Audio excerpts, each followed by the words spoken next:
I want to bring in Senator Rand Paul, Republican from Kentucky. He's on the Foreign Relations Committee as well. Senator, welcome. Good morning. Glad to be with you. So you heard the Secretary of State break news this morning that the evidence, the intelligence suggests now this was a sarin gas attack at the hands of the Assad government. The Secretary is saying, as he just did, the case is building and will continue to build. Is that enough for you to now vote to authorize the president to use force? No, and I think it's a mistake to get involved in the Syrian civil war. And what I would ask John Kerry is, he's famous for saying, how can you ask a man to be the last one to die for a mistake? I would ask John Kerry, how can you ask a man to be the first one to die for a mistake? I would ask John Kerry, do you think that it's less likely or more likely that chemical weapons will be used again if we bomb Assad?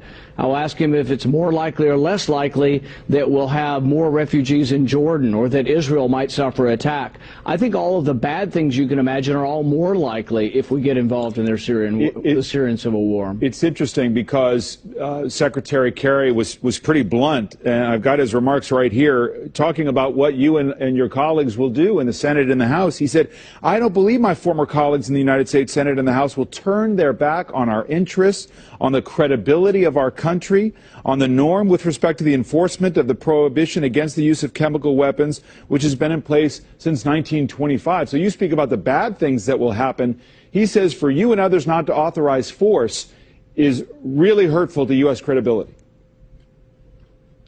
Well, the one thing I would say that I'm proud of the president for is that he's coming to Congress in a constitutional manner and asking for our authorization. That's what he ran on.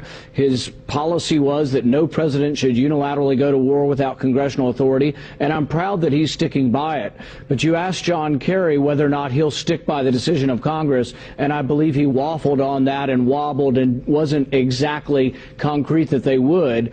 But absolutely, if Congress votes this down, we should not be involved in the Syrian war. And I think it's at least 50-50 whether the House will vote down involvement in the Syrian war. You think it's 50-50? It's that close? You don't think that this is a compelling case that's been made and that Congress will follow suit?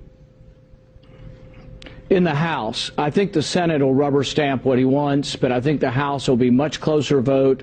And there are a lot of questions we have to ask. I think it's pretty apparent there was a chemical attack, but we now have to ask, are we going to go after chemical weapons with our bombing? Everything I read says that we're unlikely to bomb chemical sites because of the potential for civilian damage and civilian loss of life. The other question is all of the bad things that are going on. One of the bad things that's going on is hundreds of thousands of people have gone into Jordan as refugees. If we begin a bombing campaign in Syria, I think that accelerates. So it accelerates the misery. If we get involved, people say, well, 100,000 people have died. We must act. Well, if our weapons get involved and we get involved, do you think more people will die or less people? But I think the war may escalate out of control. And then we have to ask ourselves, who is on America's side over there? If the rebels win, will they be American allies? Assad's definitely not an American ally, but I'm not convinced anybody on the Islamic side, the Islamic rebels, will be American allies. It seems to me, Senator, that what the president is saying in this drafted resolution that he'd like Congress to authorize, that the United States must draw a line at the use of chemical weapons, any weapons of mass destruction in war, that you simply cannot allow it, and that if we strike Assad and he uses them again, I heard Secretary Kerry say that the United States might strike Assad again if he uses the weapons. Why not draw that line in the sand, as the president wants you to, and say, we can't allow WMD to be used? I think the line in the sand should be that America gets involved when American interests are threatened.